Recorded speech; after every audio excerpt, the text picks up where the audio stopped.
Take a guess at what is one of the most common swing faults for high handicap golfers. I'll give you a clue. Looks like this.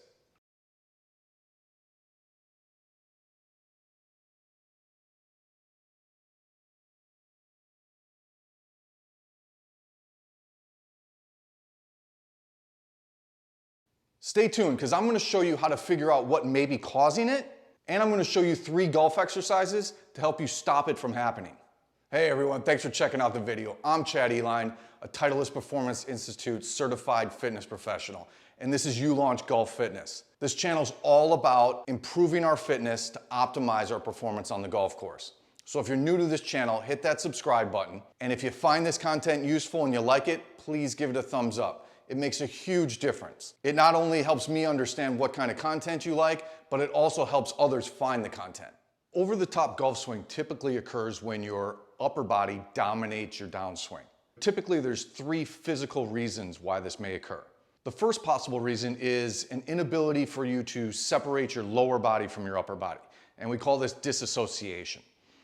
So there's a real simple test that you can do to try and evaluate whether or not this is an issue for you, and it's called the pelvic rotation test. Now, I'm not going to get into a great deal about this. I'll leave a link down in the description so you can watch the full video that'll walk you through step by step.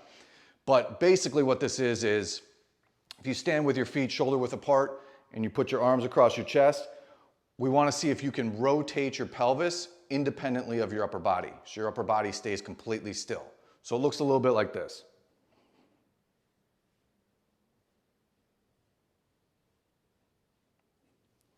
Okay, now if this is an issue, typically what it is, it's a result of a lack of hip internal rotation.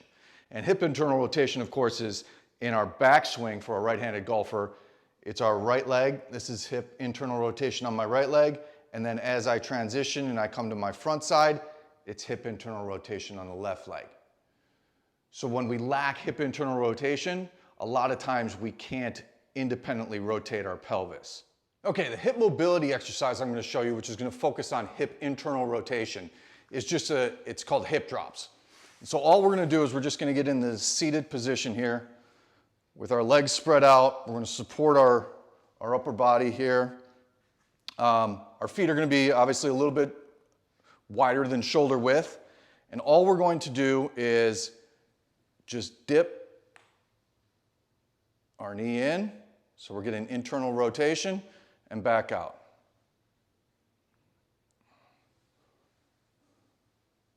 Now, if that's a little bit difficult, what you can do is you can use a yoga block and sit up on a yoga block, and that will allow you to, that will make it a little bit easier to get that rotation. And if this is too easy, then what you can do is go to a 90-90 transition. We've got 90 degrees, 90 degrees. So this one's in internal rotation right now. This leg's in external rotation, but we're going to transition. So we're going to move from this one being in internal rotation to external rotation, and this one from external rotation to internal rotation. So all we're going to do here is we're going to lift this up and make that transition around. And now we're the other way, where this leg's in internal rotation and this one's in external rotation. Okay, again, the further you lean back, the easier this will be.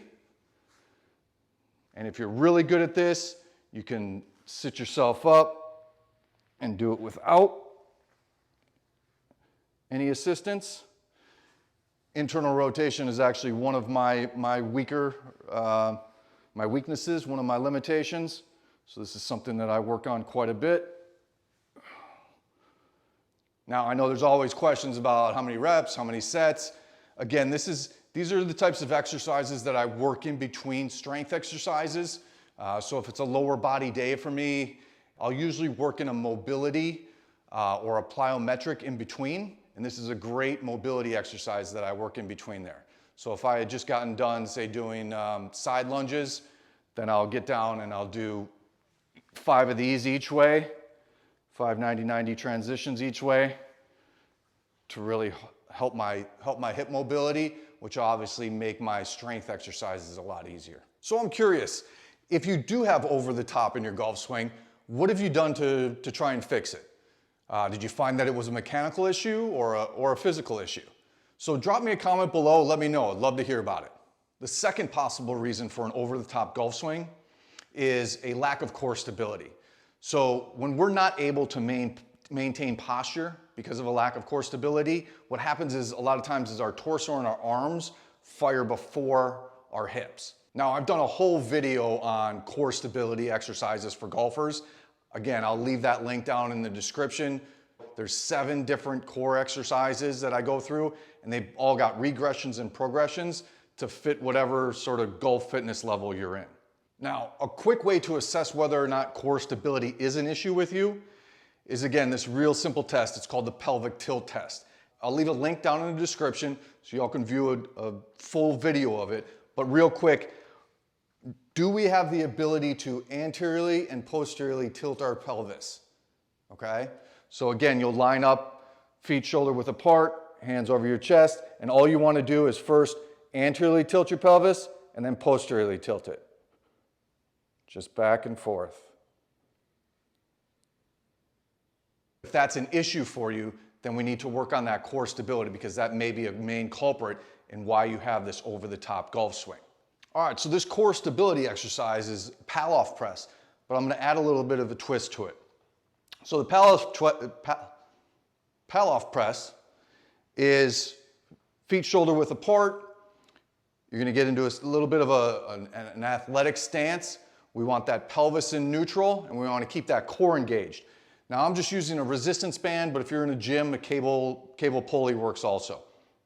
So you just want to bring this out in front of you, right? So this resistance band is pulling me back this way, and I'm resisting that rotation by holding my core tight, arms straight out in front of me.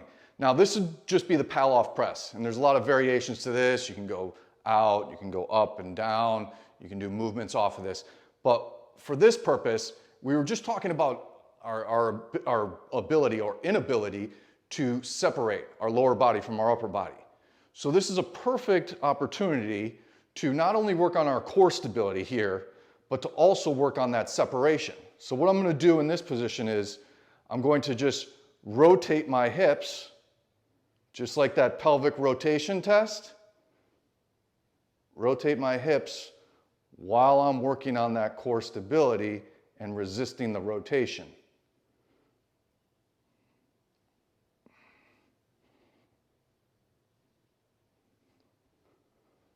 All right, obviously you switch directions and do it the other way, but a great way to build core stability.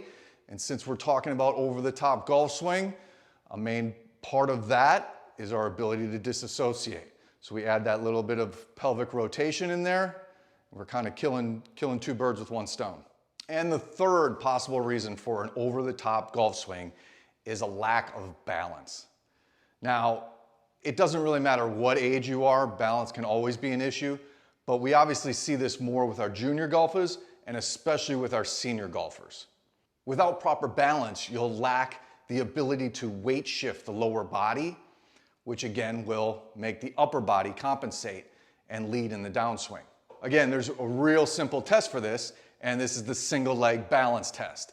I'm not going to leave a link for this because this is a really simple test, but basically you'll just stand here with one leg, you'll raise the other leg to hip height, your arms will be by your side, and once you're set, then what we'll do is we'll close our eyes and see how long we can balance on one leg. So it'll look a little bit like this, and we'll go for as long as you can.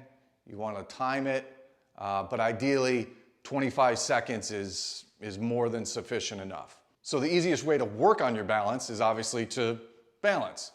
So what you can do is, if your balance really isn't that good, is just use a club and work on it this way. Now obviously I want to include something that's a little bit more dynamic as far as weight shift goes. So this exercise is called the skater. And again, depending upon your golf fitness level, you need to kind of just gauge the intensity at which you do this. But it's really just a simple transitioning from one leg to the next. And we want to make sure that we stabilize each time on that leg. So I don't want to go like this. That's not the intent of this exercise for this purpose. That exercise does have a purpose, but not in this circumstance. So we really want to just focus on shifting our weight, pushing off, and coming to what we call a stick. Okay? Now obviously if you're a little bit more athletic, you can really kind of get into this and get a little bit more aggressive with it. All right, so the skater exercise, pretty simple. How often, when? Usually I'll put it right after a strength exercise. So say reverse lunges in my program, I'll do the reverse lunges, and then I'll go into doing the skater. And usually 5 to 8 reps each direction, and again, depends upon your fitness level. This is all about get assessed, understand what your physical limitations are. That will determine what you do and how often you do it. All right, so those are the 3 main physical causes of over-the-top golf swing. The way to really find out what's causing your issue or what's causing your over-the-top golf swing is to first go through each one of those assessments. So you've got the pelvic rotation test, the pelvic tilt test, and the single leg balance test. I've left links down in the description so you can go through each one of those and find out which one of those may be the issue for you. Then obviously the exercises that I showed you. It's a great start at working on each one of those to overcome that over-the-top golf swing. Also, I'm all about assessing and understanding why we swing the way that we do and what are the physical limitations that we have. That's what allows us to get better. Once we know what's wrong and once we know what's affecting our swing, then we can pinpoint how to fix it, and I can give you exercises and how to fix it. So I've left a free Golf Fitness movement screen link down below, right? You simply download it. I'll send you the PDF. It's video tutorials of 15 different assessments. The 3 that we talked about in this video are included in that. And you basically run yourself through this assessment. You send me back the results, and I send you exercises that match up to your limitations or your weaknesses. It really is the first step in understanding why you swing the way that you do and having a more efficient golf swing.